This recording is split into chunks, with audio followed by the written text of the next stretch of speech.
राजीव रोहिला जी, दिल्ली से। राधा वल्लभ से नहीं बोल। गुरुजी, मेरे मन में बहुत भाव उठते हैं कि मैं खूब दान पुण्य और गरीबों की सेवा करूं, लेकिन मेरी स्थिति इतनी अच्छी नहीं है मैं कुछ सेवा कर सकूं। हाँ, सेवा करना उतना महत्वपूर्ण है जितना भाव उठना महत्वपूर्ण है। समझ रहे ना? आपके अंदर जैसे भाव है कि ऐसा ऐसा करूं, ऐसा ऐसा करूं, आपकी उन्नति हो जाएगी।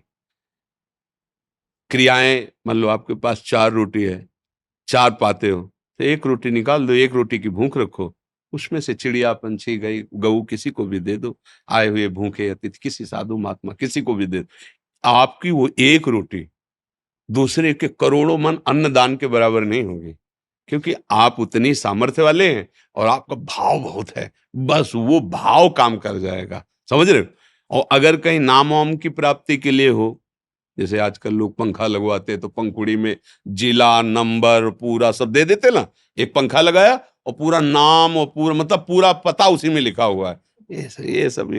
ये सब केवल मलिनता है, अहंकार की मलिन। ये सब नहीं, अपने पास है, उसी में से हम 4 रोटी है, 3 में काम चला लेते, 1 रोटी में आधी रोटी पक्षियों को डाल दिया, आधी गौ को पवा दिया, कभी किसी भूखे को पवा।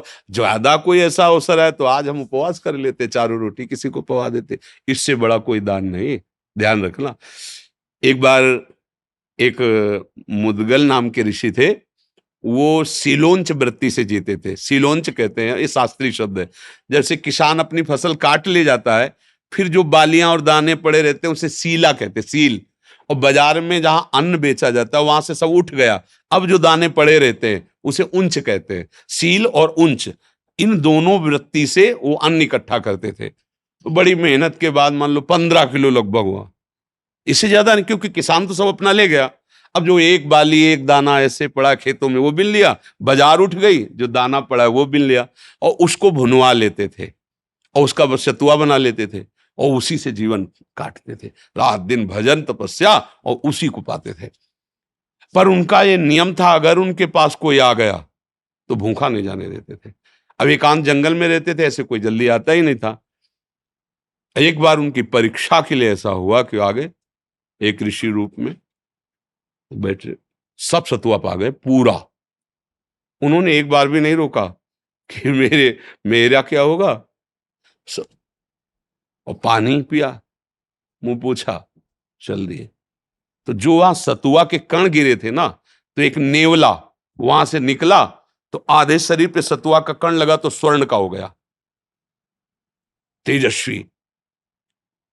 राजस्वी यज्ञ जब युधिष्ठिर जी की हुई, तो वो ऐसे से घूम रहा था जहां सबको पवाया गया।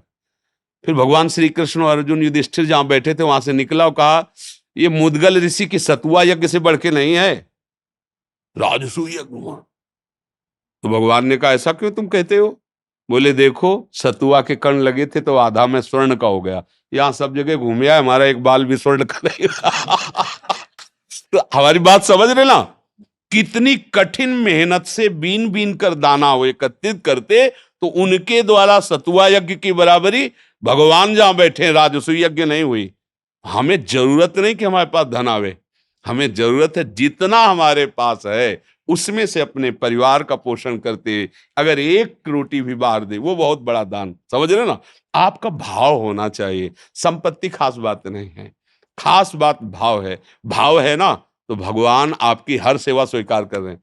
काश हमारे पास ऐसा होता तो भगवान को फूल बंगला बनाता, प्रभु उसमें बैठते, 56 भोग। अब लग रहा है, हो रहा है, आपको इसका फल मिलेगा। ये कलयुग का विशेष प्रताप है। कलिकर एक पुनीत प्रतापा, मानस पुण्य होई और नहीं पापा।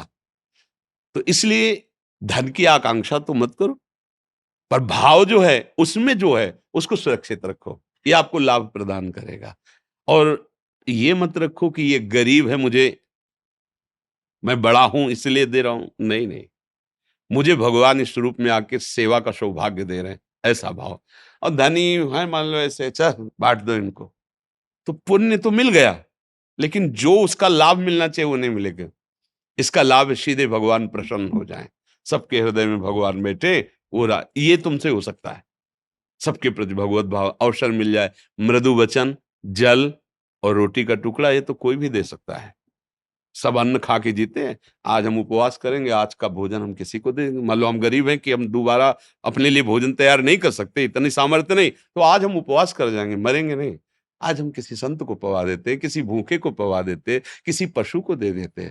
ऐसी भावना रखो, भगवान मुझे धन दे तब मैं से, ऐसा नहीं होता। वो धन आएगा तो हो सकता है ऐसी प्रमाद स्थिति हो जाए कि ऐसे अपराध बनने लगे कि जिसका भाव करते हो भाव ही खत्म हो जाए।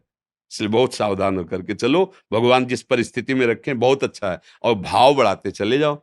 भगवान भाव के भूखे हैं, भाव का हूँ भूखा हूं मैं, और भाव ही एक सार है। भाव से मुझको भजे तो भाव से बेड़ा पार है, भगवान के वचन है। जी।